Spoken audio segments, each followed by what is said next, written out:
Hello everyone, how are you doing? This is MD Tech here for another quick tutorial.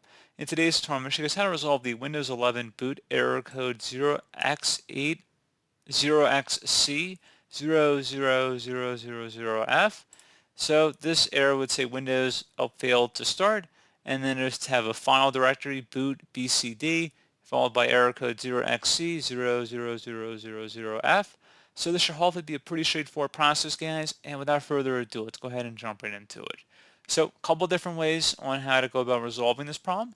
So if you're unable to boot into Windows, we're going to just try and launch the troubleshooting utility built into Windows. So do a hard power off 3 times in a row. So try turning your computer on, and then after the Windows boot screen, go ahead and press the power button on your desktop, laptop, tablet, whatever your device may be, and do that 3 times. So once you've repeated an action 3 times, it should automatically take you to the automatic repair utility, in which we're going to be heading to in a moment. If you're unable to get into that, if you have the Windows 11 ISO file, which is freely available through Microsoft, probably by the time you're watching this video, it's still a little bit early in Windows 11 development, but they should be making that available. You could just boot your computer from that installation media, and then one of the first screens says repair your computer or repair my PC in the bottom left corner. It should say install now, like Windows 11 install now, and then the bottom left corner it will say repair your computer or repair my PC, and that'll take you to the same options we're about to head to. So if you're able to boot into Windows, that's great. You can start right where I am, and you're going to start by just right-clicking on the Start button, shut down or sign out, and then I'm going to hold down the Shift key on my keyboard and left-click on Restart. Again, I don't really expect you guys to be starting where I am. I'm just giving you guys an option, 3 different options basically. If you're able to boot into the desktop, you do what I just did. If you're unable to boot into this recovery utility, then you get the DVD or ISO file and you boot your computer off of it. Or if you're able to just do a hard power off 3 times in a row, you just would go ahead and access it that way, which is fine. So giving you guys 3 different ways on how to get to this point. So choose an option. You can select troubleshoot, reset your PC, or see advanced options. Go ahead and left click on that. So a couple different options here. You could go ahead right from this get-go here and reset your computer. So you can go and reset your PC, which will keep your files, but remove apps and settings. So just be careful with this option, because even though it sounds like a system restore, it's really going to be removing most of your programs on your computer. So it's going to be kind of a pain to reinstall everything.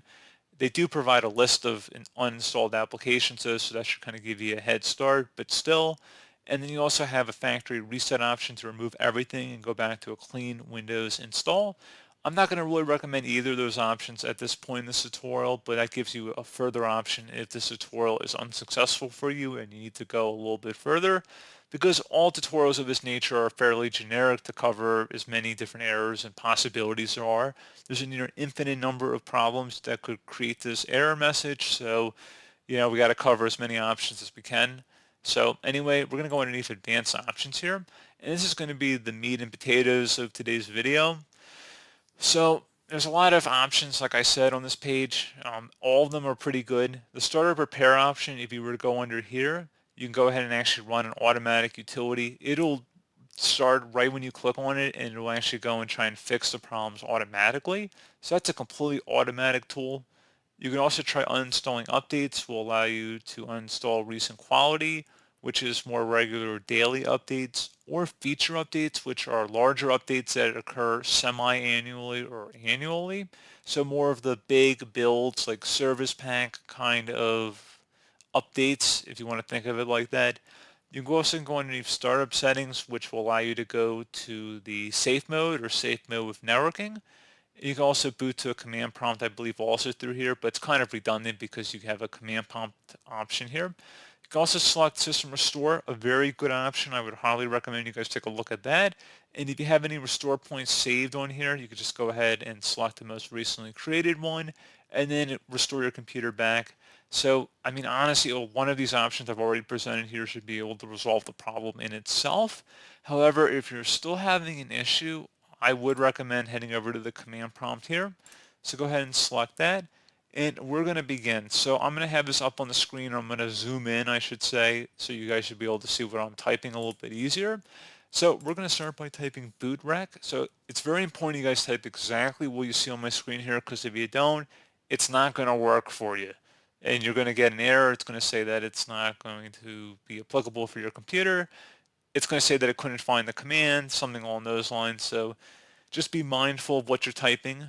So anyway, we're going to go start by typing boot, B-O-O-T-R-E-C, so boot rec, space, /fix, MBR, exactly how you see it on my screen here. So again, boot rec, space, /fix, MBR, hit enter on your keyboard. Should say the operation completed successfully. Now it's going to get a little more complicated. It's going to be a little bit longer command, so just be ready for it. We're going to type in bcdedit space /export space, then type the drive letter where Windows is installed on.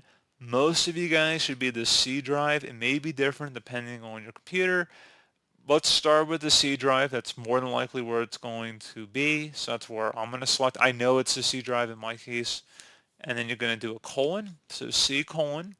Then you're going to do a /BCD backup. So I know it's a little daunting, guys, but we're going to walk through that one more time for you.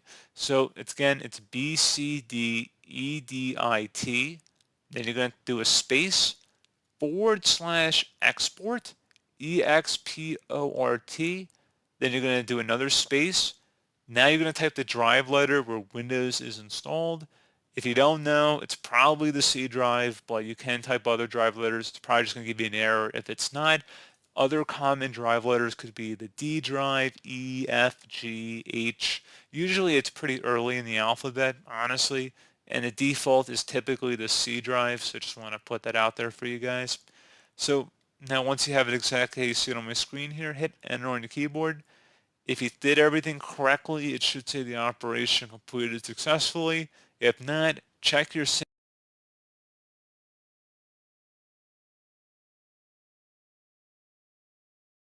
syntax and retype it. Make sure you type it in correctly.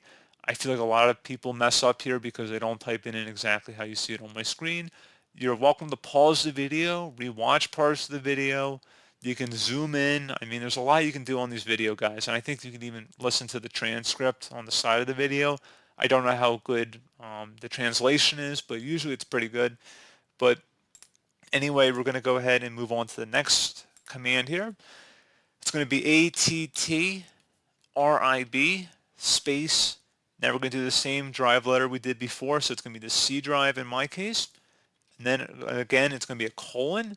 And again, a colon, it's basically one dot on top of another dot. So if you hold down the Shift key and the key right next to the L key on your keyboard. So if you're unfamiliar with where to find the colon key, that's where it is. You can go on Google Images and look that up too. But again, so C colon /boot, BOOT,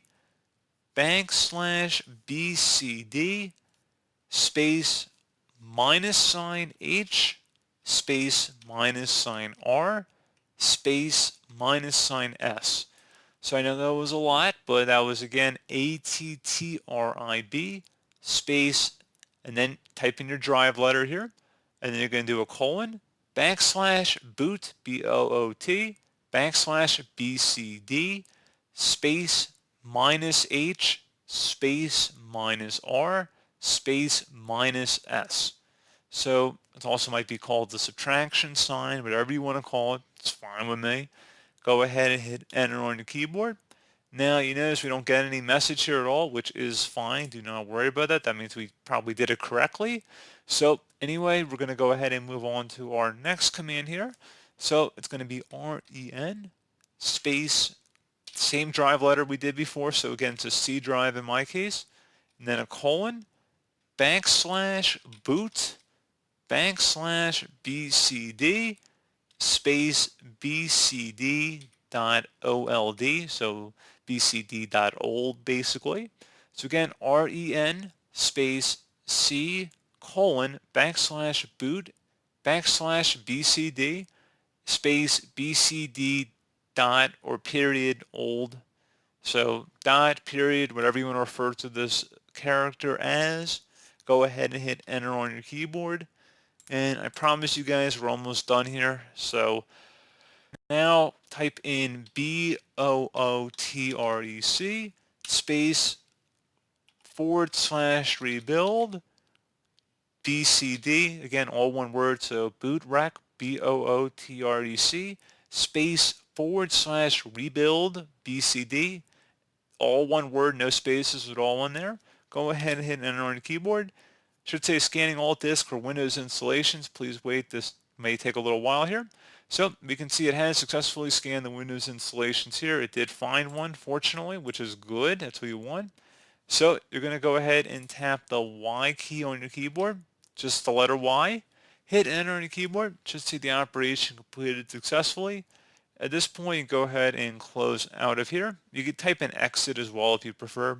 So close out of here, and you go ahead and continue to Windows. So I'm running an earlier version of Windows 11 here, so this is Windows 10 Pro, but it should say the exact same thing for Windows 11, and the process should be identical. I mean, this is a Windows 11 machine here, but quite a process here, guys. You know, I hope everybody stuck through it.